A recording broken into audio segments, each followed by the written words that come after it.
Ascending bundle price auctions. As we saw, not every profile of valuations has a variation equilibrium. The next type of auction that we describe will reach an equilibrium that involves a more complex pricing scheme. We start by describing this extended notion of equilibrium, allowing personalized bundle prices, a distinct price per each possible bundle and for each bidder. That is, a personalized bundle prices specify a price Pi of S per each bidder I and every bundle S. We can naturally generalize the notion of the demand of bidder I under such prices to argument maxima of Vi of S minus Pi of S, where the maximum is taken among all possible S. Definition 11.33. Personalized bundle prices P arrow equals to the set Pi of S and an allocation S which equals to S1, S2, S3, and so on until Sn are called competitive equilibrium. A competitive equilibrium if first, for every bidder I, Si is a demand bundle, i.e. for any other bundle Ti which is a subset equals to n, Vi of Si minus Pi of Si is greater than or equals to Vi of Ti minus Pi of Ti. 2. The allocation S maximizes seller's revenue under the current prices, i.e. for any other allocation T1, T2, T3 until Tn. The summations of Pi of Si summing for all index I starting from 1 to n is greater than or equals to summations of Pi of Ti summing for index I starting from 1 to n. It is easy to see that with the personalized bundle prices, competitive equilibria always exist. Any welfare maximizing allocation with the prices Pi of S equals to Vi of S gives a competitive equilibrium.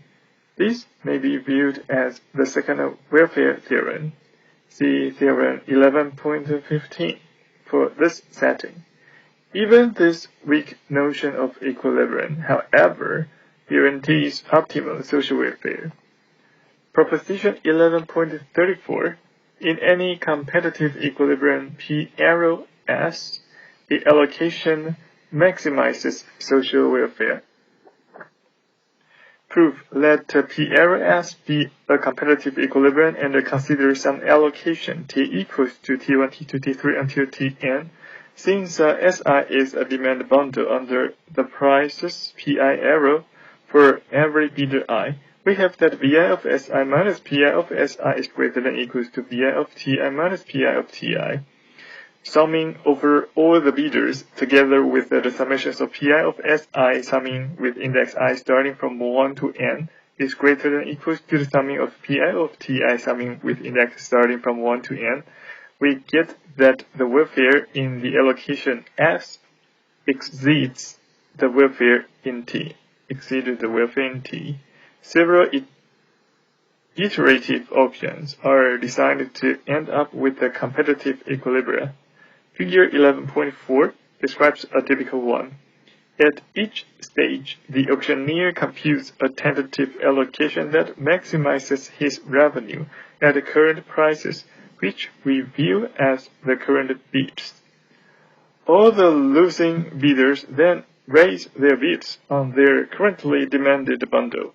When no losing bidder is willing to do so, we terminate with an approximately competitive equilibrium.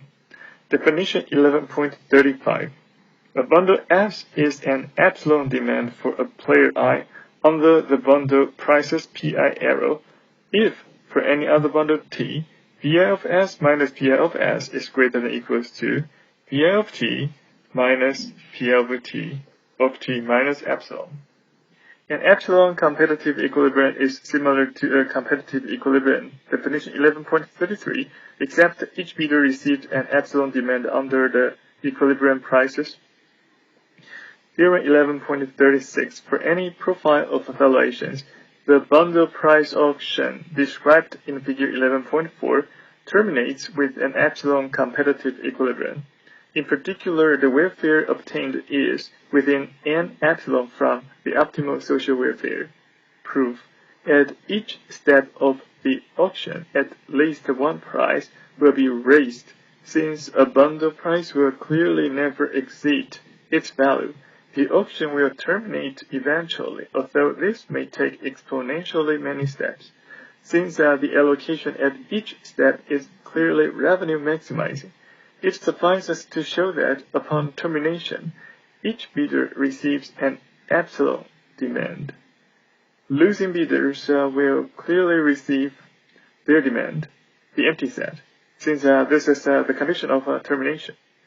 A winning bidder gets an epsilon demand bundle since the auction maintains the property that every bundle Ti with Pi of Ti is greater than 0 is an epsilon demand. To see this, notice that Pi of Ti is greater than 0 implies that at some previous round Ti was the demand of bidder I. At this point, Ti was the exact demand and thus an epsilon demand bundle after the price increment. Since the last time that the bidder demanded the current Ti, only prices of other bundles have increased, clearly maintaining the property. Finally, the near optimality of the social welfare in an approximate competitive equilibrium follows the same arguments as in proposition 11.34. Notice that while the auction always terminates with a near optimal allocation, this may require exponential time in two respects. First, the number of stages may be exponential, and second, each stage requires the auctioneer to solve an NP-hard optimization problem. Of course, we know that this is unavoidable and that indeed exponential communication and computation are required in the worst case. Variants of this auction may be practically faster by allowing bidders to report a collection of demand bundles at each stage and increase the prices of all of them.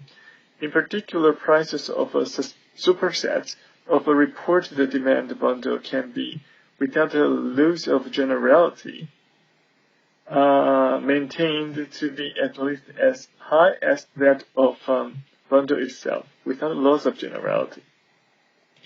The prices generated by this auction are not VCG prices, and thus players are not strategically motivated to act myopically and truthfully report the true demand at each stage.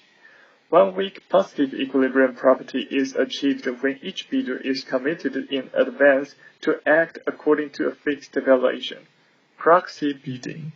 Then the auction admits ex post Nash equilibria, but these equilibria require the participants to possess considerable knowledge of the preferences of the other bidders.